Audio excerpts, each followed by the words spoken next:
आपके आपके ट्विन्स हुए, दोनों लड़के हैं या लड़कियां हैं, या एक लड़का एक लड़की है? मेरे दोनों लड़के हैं। क्या नाम रखा आपने उनका? मुस्तफ़ा और कमाल। हमारे गाजी मुस्तफ़ा कमाल के नाम पर उनके नाम हाँ रखे मुस्तफ़ा हैं। कमाल जी अतातुर्क। जी ऐसा ही अच्छा, मुस्तफ़ा और कमाल, तो ये मुस्तफ़ा कमाल अतातुर्क से आपने बिल्कुल।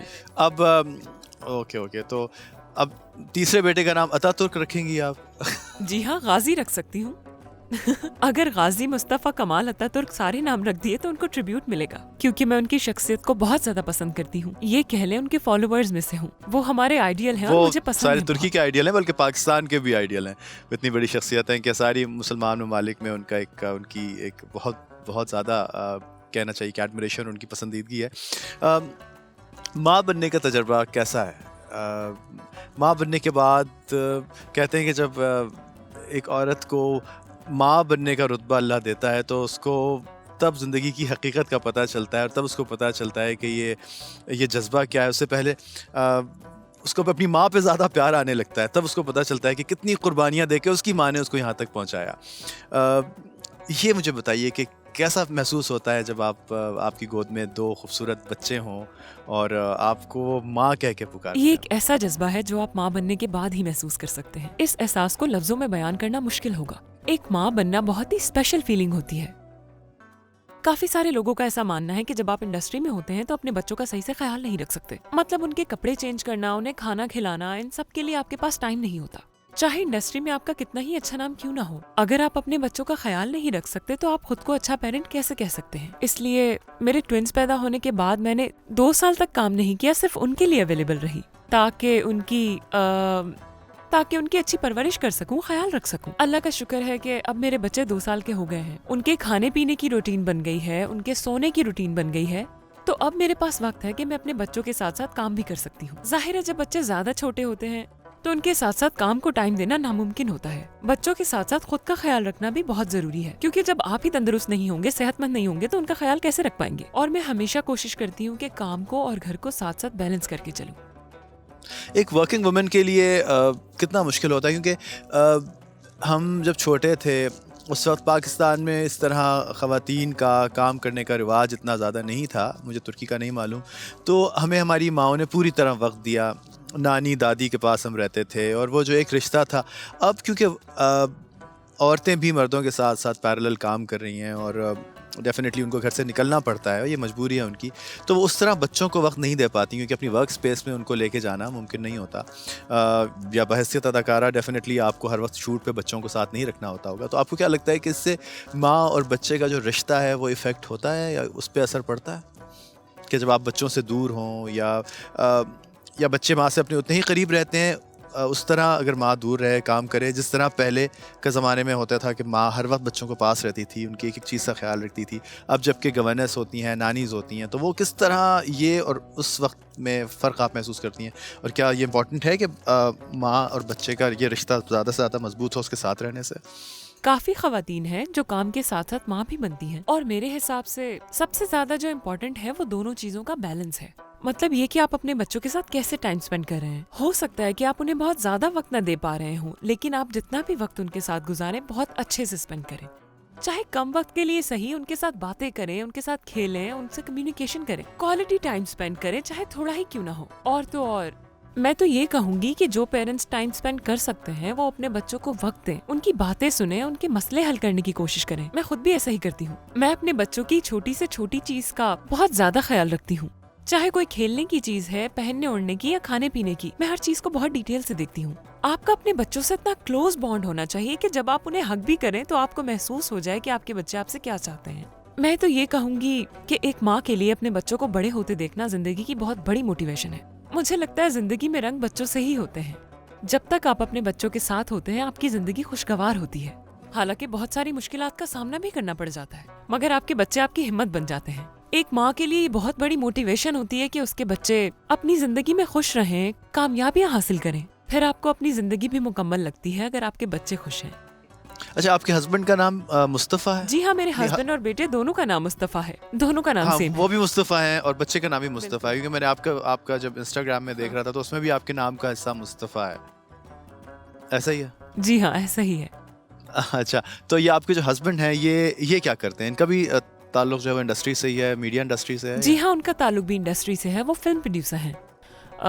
देखा जाए तो हम अच्छा। दोनों सेम ही सेक्टर में काम करते हैं और अब तक उन्होंने काफ़ी अच्छी अच्छा। फिल्में प्रोड्यूस की हैं। अच्छा यूँ कह लीजिए सेम इंडस्ट्री से हैं हम। अच्छा, स्क्रीन प्ले लिखना जो है वो एक मतलब ये आम इंसान का काम नहीं होता, क्योंकि मुझे लगता है कि डायलॉग से ज़्यादा, जिस तरह आप कह रही हैं कि आप सिनेरियो लिख रही हैं जिसको हम स्क्रीन प्ले बोलते हैं, वो लिखना ज़्यादा दुश्वार होता है, ज़्यादा मुश्किल होता है। लाइंस भी डेफिनेटली एक अलग डिपार्टमेंट है, लेकिन किसी भी फिल्म की या किसी भी टीवी प्रोजेक्ट की पेस या उसकी रफ्तार को डिसाइड करने के लिए स्क्रीन प्ले बहुत इंपॉर्टेंट है और ये बहुत मुश्किल आर्ट है। आपको कैसे लगा कि आप स्क्रीन प्ले लिख सकें? क्योंकि इसमें अटैम्प्ट करना जो है ना लोगों का बहुत बहुत मुश्किल होता है। ये पूरी फिल्म की ड्यूरेशन डिसाइड करता है। अब वो किस तरह कागज़ से मुंतकिल हो रहा होता है कि आप ये सीन इतना लंबा जाएगा, इसमें ये होगा ये होगा, वो सब कुछ लिखना एक बहुत क्रिएटिव काम है। कितना मुश्किल लगता है आपको स्क्रीन प्ले लिखना, and how do you compare your acting and screen play, and which department do you feel is more difficult, screen play writing और एक्टिंग? जब मैं छोटी थी तो मेरे पास एक डायरी हुआ करती थी, क्योंकि मुझे बचपन से ही लिखने का बहुत शौक हुआ करता था। मेरी एक आदत थी, मैं जब भी किसी क्राउडेड जगह पर जाती थी तो अपनी डायरी निकाल कर एक कोने में बैठ जाती थी और लिखती थी आसपास क्या हो रहा है, लोग क्या कर रहे हैं।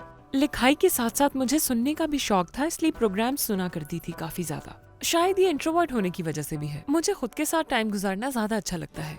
सेट पे होती हूँ तो जैसे टाइम मिलता है कुछ पढ़ लेती हूँ, कुछ दिमाग में हो तो वो लिख लेती हूँ, अपने साथ वक्त गुजारती हूँ किसी के बनिस्बत। और जैसा कि आपने पूछा कि स्क्रिप्ट की ड्यूरेशन कैसे पता चलती है, टाइमिंग कैसे फाइनलाइज होती है, तो मैं आपको ये बताना चाहूंगी कि जब आप कुछ लिखते हैं तो आप ये सोच रहे होते हैं साथ साथ कि ये सीन कितनी देर तक चलेगा, और अपने अंदाजे से उसकी एक रफ ड्यूरेशन भी साथ ही नोट कर लेती हूँ। और जैसा मैंने बताया था कि मैं एक्टर बनने से पहले ही स्क्रीन प्ले राइटर बनना चाहती थी, तो बच्चों को टाइम देने के साथ मुझे लिखने का मौका मिल गया। लेकिन ये मुश्किल नहीं होता कि दो बच्चे हों और वो छोटे हों और वो एक तरफ रो रहे हों और एक तरफ जल्दी से आपको उनका डायपर चेंज करना हो और साथ साथ आपने लिखना भी हो, तो वो जो एक थॉट प्रोसेस है वो ब्रेक हो रहा होता है बार बार। बच्चों के मुझे लगता है कि जब आप लिखने बैठते हैं तो आपको बहुत अकेलापन चाहिए होता है। शहर से दूर चले जाएं, किसी अच्छी जगह पे चले जाएं, बंद कमरे में हो, लेकिन साथ साथ बच्चे भी हों और उनकी जिम्मेदारी भी आप पूरी तरह निभा रहे हो, वो भी माशाल्लाह एक साथ दो हों, तो डिफ़िकल्ट नहीं होता ये सारा कुछ एक साथ करना? या उनके सोने के बाद आप इंतजार कर रही होती हैं कि वो सो जाएं और उसके बाद मैं लिखूंगी? जी हाँ, जैसे ही बच्चे सोते हैं मैं अपना लैपटॉप खोल लेती हूँ। मैं अमूमन 4 बजे सुबह काम करती हूँ जब मेरे बच्चे सो रहे होते हैं। बाज़ औक़ात वो दोपहर में सोते हैं तो उस वक्त भी मौका मिल जाता है काम करने का, और अगर दिन में चलते फिरते कोई आइडिया आ जाता है तो मैं फ़ोन पे रिकॉर्ड कर लेती हूँ उसे। तो कितनी बड़ी जिम्मेदारी की बात होती होगी कि आप पूरा दिन उनके साथ गुजारें और उसके बाद फिर आप दोबारा जाग के लिखने बैठें, तो अपने लिए टाइम कब मिलता है? और किस तरह, how do you maintain yourself? या आपका वक्त, खाने का रूटीन क्या होता है, आपकी फिटनेस का रूटीन क्या है? क्योंकि इसके बाद कुछ वक्त मिलता है जिसको आप अपना टाइम कह सकें, जैसे मी टाइम कहते हैं, वो वाला टाइम कब होता है आपका? मैं जब भी कोई अपना फेवरेट काम करती हूँ तो इसका मतलब ये होता है कि मैं अपना मी टाइम गुजार रही हूँ। इसी से ही मेंटेन रहती हूँ, मोटिवेशन मिलती है। और स्पेशली ऐसा है कि मुझे मसरूफ रहना बहुत पसंद है। दोस्त भी हैं, अक्सर औकात ऐसा होता है कि बाहर उनसे मिलती रहती हूँ, लेकिन अपने घर में बिजी रहना मुझे कंपैरेटिवली ज्यादा अच्छा लगता है। वो इसलिए कि फारिग रहना मुझे बिल्कुल भी पसंद नहीं है। और ये जो स्क्रीन प्ले मैं लिख रही हूँ वो अपने कुछ दोस्तों के साथ लिख रही हूँ। हम 4 से 5 दोस्त हैं जिनका एक व्हाट्सएप ग्रुप है। जो भी डिस्कशन करनी हो वही कर लेते हैं हम लोग। It's a therapy for me.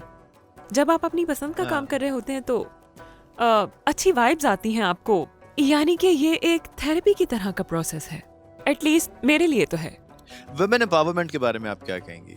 औरतों के हुकूक की बात नहीं, मतलब मैं औरत जो आजकल हमारे मुआशरे में हर काम कर रही है जो मर्द कर रहा है और बहुत अच्छी तरह कर रही है, और इसके बारे में आपका क्या ख्याल है? और टर्की में वुमेन एम्पावरमेंट पे क्या काम हो रहा है? और कि पाकिस्तान में तो पाकिस्तान की जो मुस्लिम ममालिक में सबसे पहली वज़ीर आज़म पाकिस्तान में थी जो ख़ातून थी, बेनज़ीर भुट्टो। तो इस तरह मैं आपसे बात करना चाह रहा हूँ कि इस मौजू पे कि वुमेन एम्पावरमेंट पे आपकी क्या राय है और औरतें किस तरह अपनी ज़िम्मेदारियाँ जो हैं इस मुआशरे में, स्पेशली टर्की में, निभा रही हैं। असल में ये एक इंटरनेशनल प्रॉब्लम है। देखा जाए तो पूरी दुनिया में ही मैन डोमिनेंट सोसाइटी है और किसी न किसी लेवल पे औरतों के राइट्स मर्दों के मुकाबले में कम ही होते हैं। फिर चाहे आप किसी भी सेक्टर की बात करें, एजुकेशन हो या उनके करियर ग्रोथ की बात हो, कहीं ना कहीं हर चीज में मर्द को औरत से ज्यादा तरजीह दी जाती है। और अगर आप मेरी राय पूछे तो मैं कहूंगी कि गाजी मुस्तफा कमाल अतातुर्क ने विमेन एम्पावरमेंट के लिए बहुत कोशिशें की हैं। उन्होंने टर्की में औरतों को बहुत ज्यादा राइट्स दिए, उनकी जड़ों को मजबूत किया ताकि वो खुद के लिए स्टैंड ले सकें। और अगर करियर की बात करें तो हमें बहुत सारी खवातीन अब कामयाब नजर आती हैं। फाइटर पायलट्स हों, डॉक्टर्स हों या इंजीनियर्स हों, आप देखें हर शोबे में आपको खवातीन ग्रो करती हुई नजर आती हैं। और मेरा मानना है कि अल्लाह ताला ने औरत के दिमाग को किसी चीज को डेवलप करने में, इजाद करने में बहुत ज्यादा काबिल बनाया है। अब तक औरतों को काफी एम्पावर किया गया है टर्की में, और आहिस्ता आहिस्ता मैं देख रही हूँ कि खवातीन अपनी जगह ले भी रही हैं। लेकिन ऐसा भी नहीं है कि तुर्की में औरतों को कोई मसाइल दरकार नहीं है। प्रॉब्लम्स भी हैं, मर्डर केसेस, अब्यूज केसेस, ये सारे केसेस पूरी दुनिया के साथ साथ टर्की में भी पाए जाते हैं, जाहिर है। लेकिन मैं ये कहना चाहूंगी कि औरत का जो मुकाम है, उसका जो हक है, उसकी इज्जत है, वो औरत को मिलनी चाहिए। आप ये नहीं कह सकते कि सिर्फ मर्द ही कामयाब है, औरत भी कामयाब हो सकती है। वो घर संभालने के साथ साथ काम भी कर सकती है। एक औरत अगर घर चलाने के साथ साथ काम कर रही है और दोनों चीजें एक साथ लेकर चल रही है तो उसका साथ दीजिए। बैलेंस, जी हाँ। लेकिन इस बैलेंस के लिए औरत को साथ चाहिए होता है, उसकी फैमिली की सपोर्ट चाहिए होती है। अगर आप उसे सपोर्ट करते हैं तो उसकी हौसला अफजाई होती है। रास्ते की जो रुकावटें हैं, मुश्किलात हैं, वो थोड़ी कम हो जाती हैं। और आपके इस प्रोग्राम के थ्रू मैं ये पैगाम देना चाहती हूँ टर्की को ही नहीं बल्कि पूरी दुनिया को, कि कदर करें उन खवातीन की जो काम के साथ साथ अपने घर को भी संभालती हैं, बच्चों को भी देखती हैं। तो खुश रहने का हक उनका भी है। तो मैं एक बार फिर से ये कहना चाहूंगी कि सिर्फ टर्की ही नहीं बल्कि पूरी दुनिया को मैं ये पैगाम देना चाहूंगी कि एक औरत का जो मकाम है, जो इज्जत उसे मिलनी चाहिए, वो उसे दें। जितना हो सके उनको सपोर्ट करें, एम्पावर करें। अच्छा, मोहब्बत आपके नजदीक क्या है? मोहब्बत मेरे मुताबिक एक स्पेशल एनर्जी है। इश्क, जब आप किसी के इश्क में होते हैं तो ये इश्क आपको बहुत ज्यादा एनर्जी देता है और आप अपने पार्टनर के साथ उस एनर्जी के थ्रू इतना ज्यादा कनेक्ट हो जाते हैं तो इर्द गिर्द की हर चीज आपको खूबसूरत दिखने लगती है। यही एनर्जी आपको जोड़े रखती है, आपस में अलग नहीं होने देती एक दूसरे से आपको किसी भी सूरत में। मेरा ये मानना है कि वक्त के साथ साथ मोहब्बत में कमी पेशी हो जाती है, लेकिन मोहब्बत की ये खूबसूरती है कि आपके अंदर का एहसास नहीं मरता। आपका जो कनेक्शन है बेसिकली वो स्ट्रॉन्ग रहता है हमेशा। और आपका रिलेशन चाहे कोई भी हो, दो लोगों के दरमियान में ट्रस्ट और रिस्पेक्ट हमेशा कायम रहनी चाहिए और यही एक मजबूत रिश्ते की निशानी होती है। इश्क की खूबसूरती एक दूसरे का ख्याल रखने में, एक दूसरे की इज्जत करने में ही होती है मेरे ख्याल से। लेकिन आपको नहीं लगता कि इश्क अपनी शक्लें बदलता रहता है? वो जो कहते हैं कि मेटामॉर्फिज्म, अब मुझे पता नहीं कि मेटामॉर्फिज्म को टर्किश में क्या कहेंगे या फिर उर्दू में क्या कहेंगे, लेकिन वो अपनी शक्लों को बदलता रहता है। पहले आपको जिस आदमी से प्यार होता है उसके बाद फिर आप उसके बच्चों से प्यार कर रहे होते हैं, यानी आपके बच्चे और उसके बच्चे जो होते हैं, तो फिर वो एक और नई शक्ल में ढल जाता है। लेकिन ये बिल्कुल उसी तरह जिस तरह एक वो क्या कहते हैं प्ले डो होता है कि वो अपनी शक्लें बदलता रहता है लेकिन वो रहता अपनी एनर्जी के अंदर उतना ही है। आप इस बात पे बिलीव करती हैं कि मोहब्बत की शक्लें बदलती रहती हैं? बिल्कुल ऐसा ही है। इश्क अपनी शक्लें जरूर बदलता है, आप महदूद नहीं कर सकते। यानी आप म्यूजिक से भी प्यार करते हैं और आप अपने लाइफ पार्टनर से भी प्यार करते हैं, आप अपने पेरेंट्स से प्यार करते हैं, बहन भाइयों से प्यार करते हैं, दोस्तों से प्यार करते हैं। और इंसान जिससे भी प्यार करता है उसे कभी खोना नहीं चाहता। वो चाहता है कि हमेशा उसी के साथ रहे। और अगर मोहब्बत ना मिले तो सब्र कर लेना चाहिए। और आपने ये भी देखा होगा कि जब कोई मोहब्बत को पा लेता है तो वही मोहब्बत आहिस्ता आहिस्ता कम होने लगती है या फिर कह सकते हैं कि खत्म हो जाती है। लेकिन मेरा मानना बिल्कुल उलट है, जब आपको आपकी मोहब्बत मिल जाए तो कदर करनी चाहिए उसकी।